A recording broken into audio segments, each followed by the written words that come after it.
Hey guys, welcome back.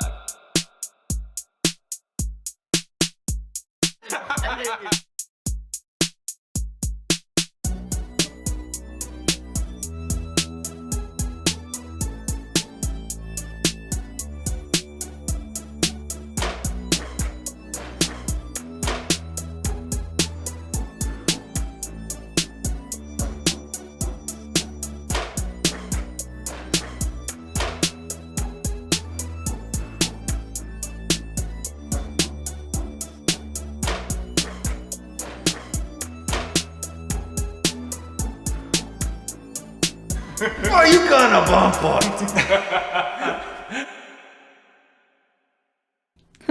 Well, I think we've had an amazing chat about League of Legends. Yeah. I was going to ask you about Twitch and things, but then Atticus might hit those notes. You've got questions free. about your other life, eh? Atticus, you got questions about the BBC Social? I do, yes. So I've been making videos for the social now for a little over a year, and it's really good fun. And mine's is kind of taking a spooky turn at the moment. We're making like paranormal stuff and everything. And yours Love is it. obviously gaming related content. I just wondered if you would like to tell us a little bit more about your plans, if you're planning to collaborate Yes. with other people, other Twitch streamers, and so on. Yes. So right now, I haven't thought too much about collaboration with other Twitch streamers necessarily, but I'm currently working on a script that's actually been in the works since like last year, about like women's experience in gaming. And so I had a couple now a bit out of date examples because a lot more has come up since then. Blizzard. I think talking about that sort of issue where I feel like it would be cool to get, other people in to talk about these experiences. I think that would give me an opportunity to try and get the message out there a little bit more, because clearly some people are just not getting it, that like we just want to play games and not be told to make a sandwich every game that we play. And like a bit of history background. The script isn't final because I'm still updating it, but talking about how video games originally were marketed to both little boys and little girls, and then the industry kind of leaned towards boys because they realized they could also start making provocative characters around the same time, and they didn't want that to be an influence on little girls, but it was fine for little boys to see it because it like manly. Things like that. I think there's a lot of really interesting bits to touch on, and so we'll see how much I keep on and see how much I make for another video. But in the future, I would love to do more conversations with other people who might experience different ways that they've been treated within the community as well. So like I wouldn't mind even like working with charities like Special Effect to give some background on like their organization and like where the donations go, because they're helping people with disabilities and bringing them together with gaming, which I think is so cool. There's things like that I'd love to get involved with. Just a lot of gaming content on a bit of a deeper level, I think. Not so much just League videos. That sounds really interesting. Yeah, I think that'd be Yeah. really yeah. It's a bit all over the place right now, but I'm still working it out. And you must be getting material every day right now. Oh yeah. Yeah. Yeah, a lot, unfortunately. Yeah. Blizzard, Riot, I think pretty much everywhere is showing that they've got toxic working environments, sadly, yeah.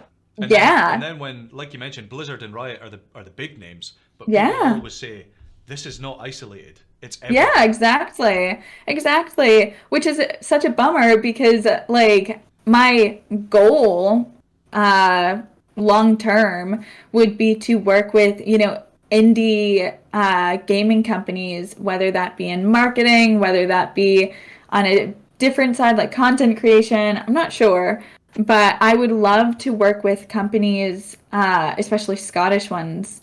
And you haven't heard anything so far about those types of working environments. So it'll just be interesting to experience it firsthand and hope.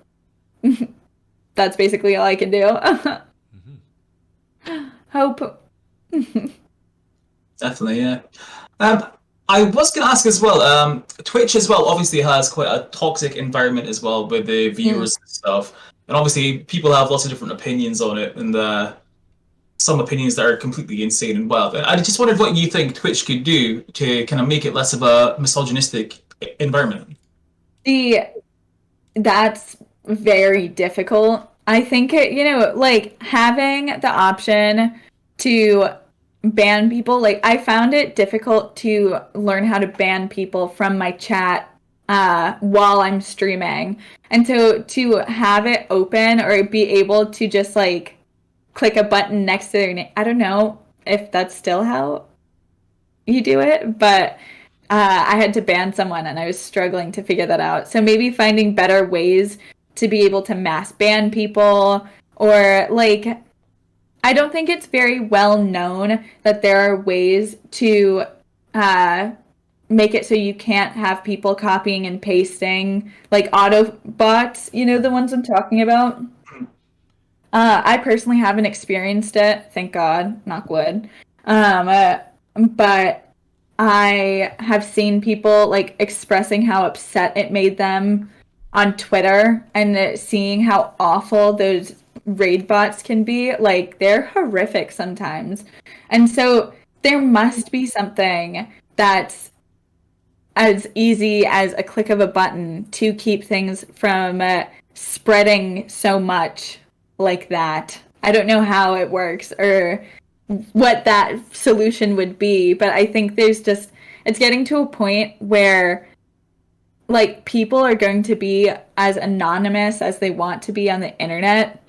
And so you can't really, you can target the person, but there's going to be bots that make mistakes that are saying whether or not they should have their account taken away, or, like some other form of punishment. Like, it could be right or wrong.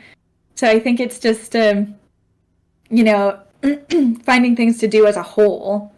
And like, just finding those hateful groups and making sure they can't just be like, hey, go say some horrible things to this streamer on my behalf as well. Because those are also a thing.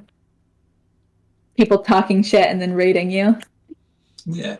I think what's quite interesting as well, which we've learned from the pandemic, is Instagram and Facebook and Twitter and stuff, they can actually flag words like COVID-19, and keep track of it. But obviously they can make programs and stuff easily to track words and ban people, or just not show up words and stuff quite easily. But it's really a case of these companies, they're just not doing it, even though they can easily enough, which is quite sad, really, yeah. Yeah, I think see, I was thinking about it before as well, because like League needs a better system for, toxic players. But I read recently that the more you ban people, the more like the system learns from that. And so like reporting them isn't like, not going to do anything. Apparently the system is able to like learn from that. So reporting does help, not just being like, wham, help me, Mr. Riot Games. Yeah. Instead of hitting the report button, they'll hit the tweet button. Yeah, exactly. How's that going to help? Exactly. Apparently it does, help to report. So, And even like I have a little bit of not insider knowledge, but kind of behind the scenes knowledge, being part of the League Partner Program. And they always say, or even having met writers that work in the reporting and the customer service and all that, they say reports help a lot. And write down what it is that is reportable. Don't just click some buttons and move. Write down what it was. If someone's being awful, yeah, describe it, because then it helps them. And it might not happen instantly, but they're obviously working really hard in those departments. But I think there's not enough money dedicated to that. I think they definitely need more staff, more people working on it. Because automation is brilliant, and like you say, Atticus, they clearly have a way of flagging certain things, certain words, but people find ways around it. But automation is flawed at times as well. Yeah.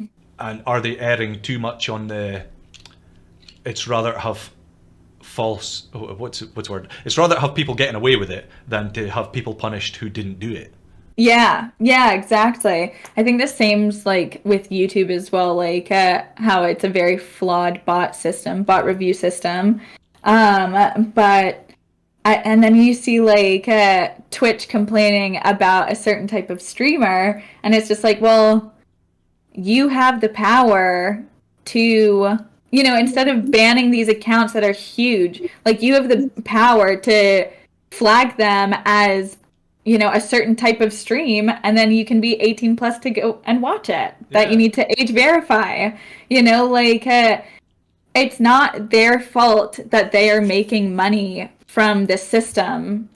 And if you don't want this kind of content, then you need to make it so it's either restricted so young people can't watch it, or it depends on your issue. Because if you just have an issue with people doing it, then don't watch it. Like, Twitch could make I was saying before, like, Twitch could make a separate YouTube, or a separate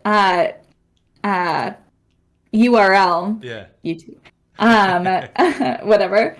A separate URL, like Twitch at night or something like that, and just have as many hot tub streamers as they want, and still rake in that money. Exactly. Instead and then you of don't need to worry about the kids. But I think a lot of people either get roped into that category, or like get a shit ton of hate for being in that category, and it's just like that is also misogyny. Like, let them do what they want, and if you have a problem with it, don't be mad at them. Be mad at the company who's letting them do it. Yeah.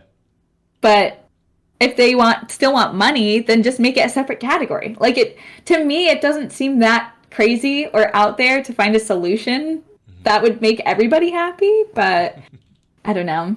I think the only people that are getting mad at people being successful from those types of content are people that are just jealous. Honestly, they aren't doing what it takes, and they're just haters. Exactly. I mean, it's one of those things where, like, people, like, if you're mad that a ton of people want to watch this hot tub streamer instead of you watching or playing League of Legends or something like that, then those people, like, there's no guarantee that they're going to spend their time on you if they're not streaming. Yeah. If a hot tub streamer can steal your views, they were never your views in the first place. Yeah, you'll get people who watch you that want to see your content, think you're nice or you're funny, or like just think you're friendly. I have no idea. But the extent of it. But like, there's also, people who think that way about hot tub streamers. And so it's like, they can have different opinions on different streamers. Like, they're not going to just say, oh, well, this guy's a loser now that I found this hot tub streamer. They're not going to change their opinion that quickly. Yeah. Exactly. Well, I think we've covered a huge amount of topics there. I'm just conscious for time, because we said it was going to be 45 minutes. That's now been an hour. Honestly, like, I'm not strict on time. So, like, if you've got other things you want to talk about, I don't know about you guys, because you might, but... Atticus, you got anywhere to go? We could stay a bit longer. Yeah. All I was going to say there was that I agree, and that basically what's really happening there is that the people that are being misogynistic are like what Musley said, they're jealous. And a large part of the reason that they're jealous is because they're not really smart enough to realize that they're comparing themselves to something that's completely different to them. So you can't be jealous of like something that's nothing to do with what you're doing whatsoever. Yeah, Exactly. It's really bizarre. It's a different genre. Yeah, what if instead of watching a different streamer, they just went outside? Like, oh, it's so unfair. Cut some Outside grass. is stealing. Yeah, the grass is stealing all my views. It's so unfair. People getting fresh air. It's disgusting. Twitch needs to do something. Ban the outdoors from life.